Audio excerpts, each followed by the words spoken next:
A lot of people were disappointed that your fight fell through with Ricky Simone. Can you just talk about having that change up from Ricky to Kevin? Yeah, I was excited to fight Ricky too. I think a lot of people were really excited for that matchup. Unfortunately, his cornerman tested positive, I believe. So they had to take the precautions and pull him from the card. But I'm just happy to be fighting still. I put the work in to prepare. I got a new opponent that was willing to step up, on a week notice, which is nice. So we're here and we're gonna fight, and that's what I trained to do.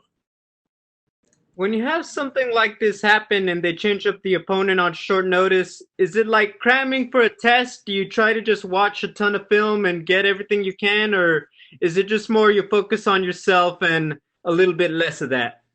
Yeah, for me, it's always focus on myself. I let my coaches kind of do the research and the digging on certain things. I'll watch a couple of fights and get some tendencies, but I don't like to overthink that stuff because for me, improvisation is key in there. And this guy might fight me differently than he fought somebody else, so I just focus on myself going in there. The last fight didn't go your way. What did you take most from that fight, and just how did you use it to move forward to become a better fighter? Yeah, I took positives away. I fought a top 10 guy and I performed pretty well in that fight. I feel like, just lost on the judges' scorecards. I didn't get dominated in my opinion. I had some success in there. I felt good in there. Um, I just kind of got edged out, and I think maybe a little different approach to my fights coming up can help me with the judges' scorecards. I'm a fighter that always looks for the finish, so I'm not really thinking about that while I'm in there. I'm just trying to kill. So I took a lot of good things from that fight. This is your third fight of the pandemic. Does the whole process, quarantine, testing, no fans, etc., I mean, does it feel normal by now? Do you feel like this is normal?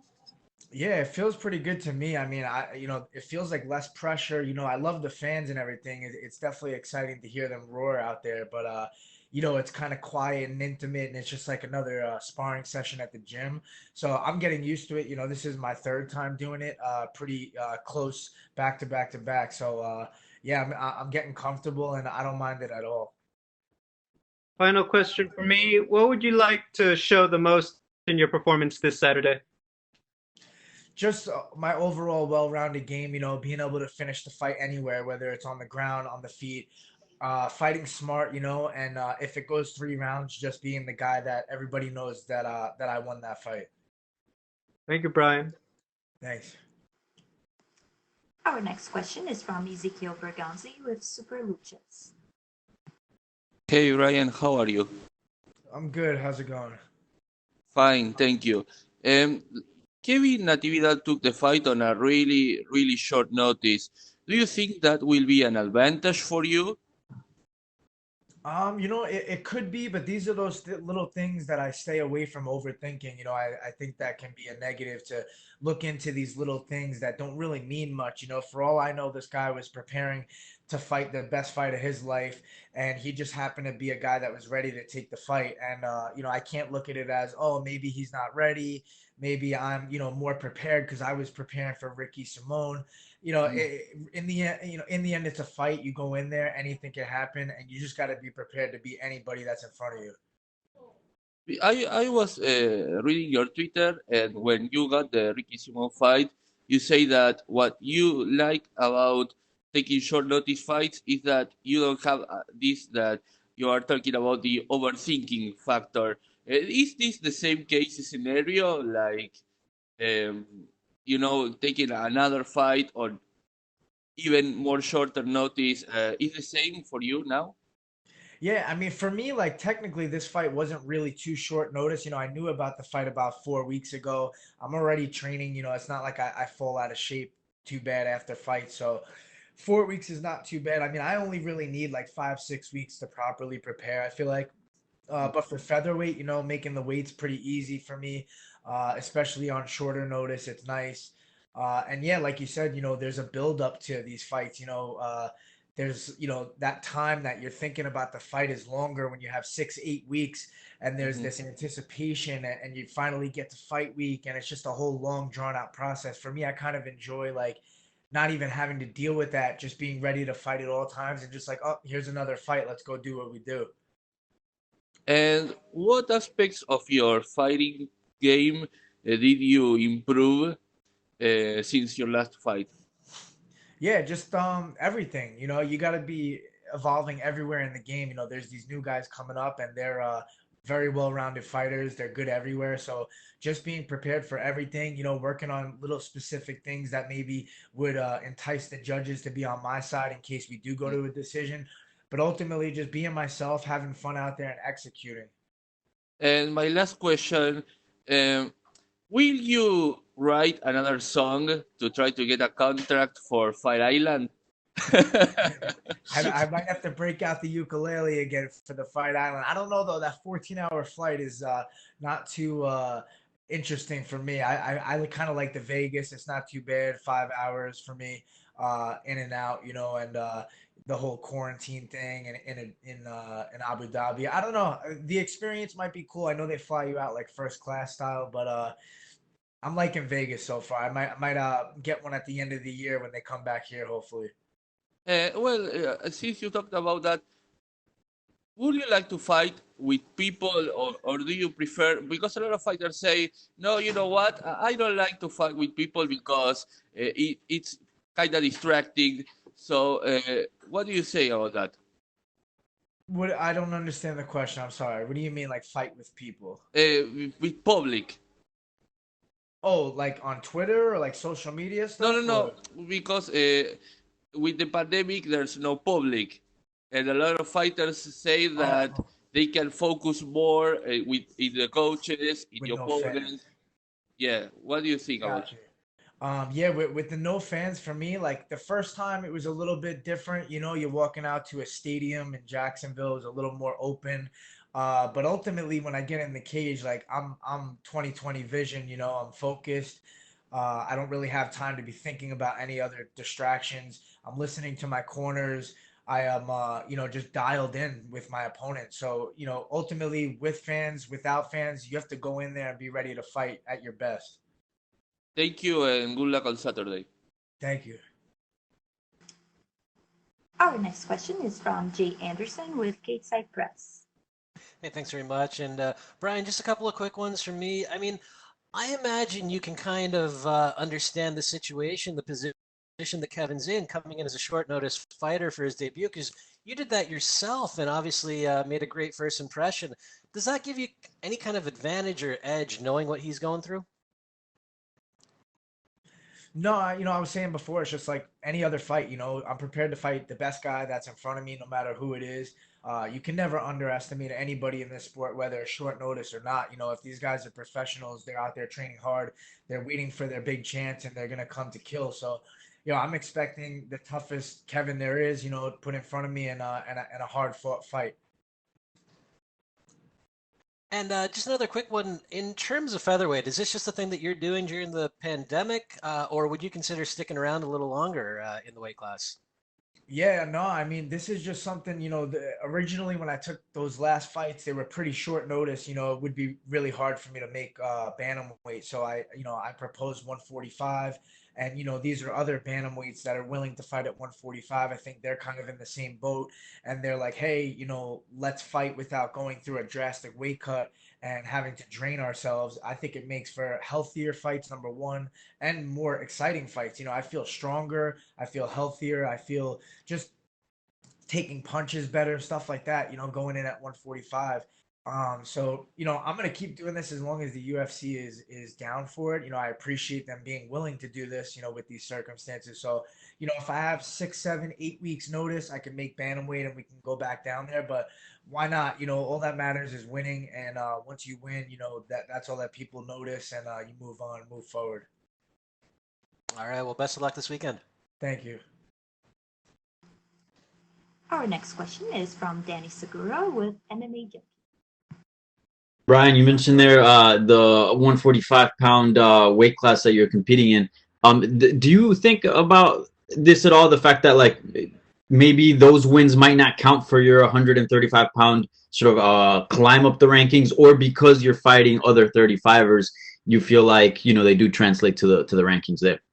No, I feel like it translates, because the rankings really have always been like an anomaly. Like no one really knows whether to believe in them or not anyway. So for me, I mean, the proof's in the pudding, right? I fought Hunter Azure. I got a big knockout there, and then they gave me Cody Stamann next, and that fight was at 145. So they gave me top prospect, a top 10 guy at, who is a bantamweight, and I even fought him at 145 after that. So I think they're still looking at it like if you win, we're gonna move you along and move you forward, and that's my focus.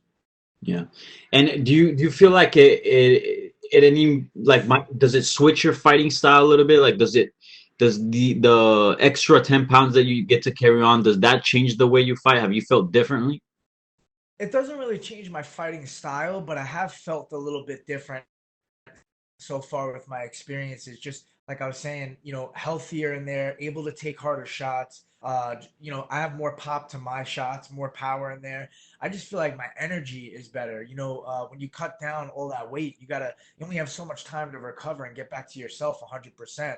And you don't really know if you do get there. So for me, 145, I kind of know like I'm back to 100% me, where I've been training, where I've been sparring in the gym at this weight, and I feel great in there.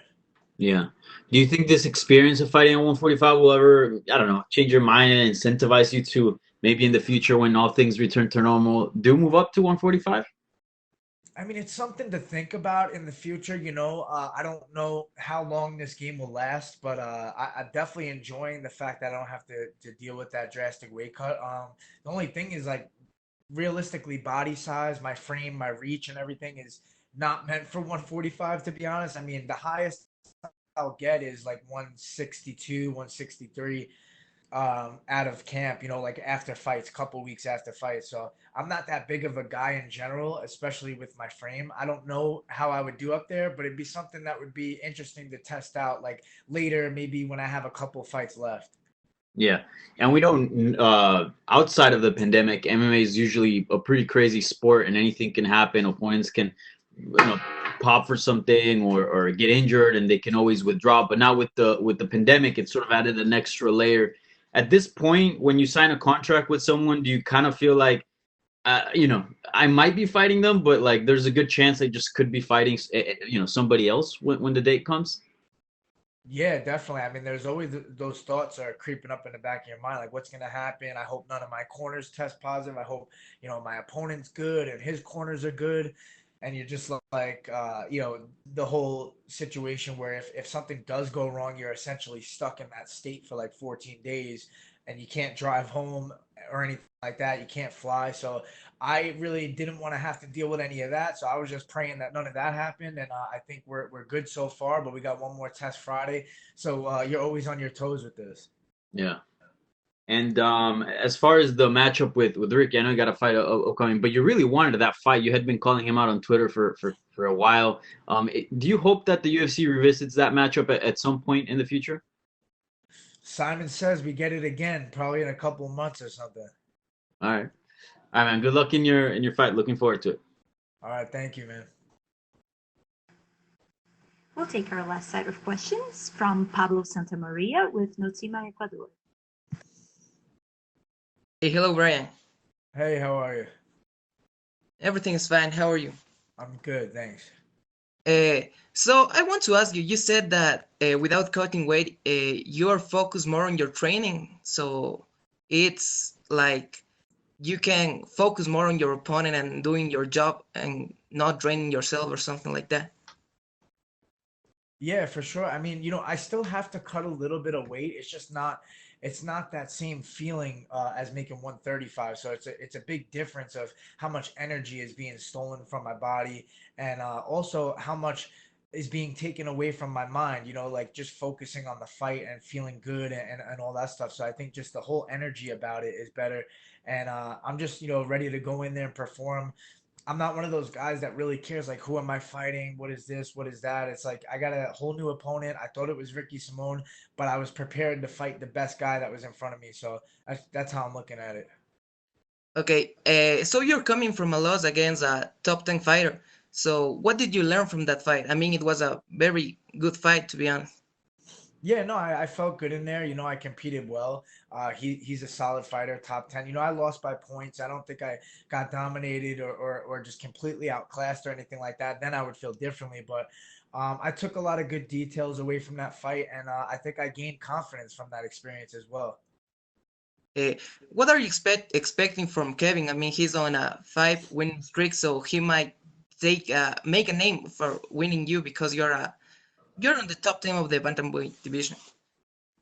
Yeah, well, I mean, I'm not ranked right now, but obviously this is his debut, so he's coming in to try to make a statement and get a good contract with the UFC. I'm, trying to keep my stay with the UFC, so there's always stakes on the line. But I just expect a guy that's hungry, that wants to make a name for himself, and he's gonna bring the fight. He's a powerful guy, he's a strong guy. But I was prepared for Ricky Simon, so I'm prepared to fight anybody. Okay, and if you get the win on Saturday, do you want to fight O'Malley or who do you want next? Yeah, I mean, part of the mystique with that fight has been taken away from, Chito beat him. So, part of it is like wanting to take that O away from a guy that's undefeated, that has this invincibility about him that, you want to steal that and take all the shine. He's still definitely a big fight, for the future. We'll definitely meet at some point, I think. But, I'm also interested in the Ricky Simone fight. I think that's a fight that kind of propels me back to that top 15 range. Okay, thank you very much, Brian, and good luck on Saturday. Thank you. That's all the time we have for you today, Brian. Thank you. All right, thanks.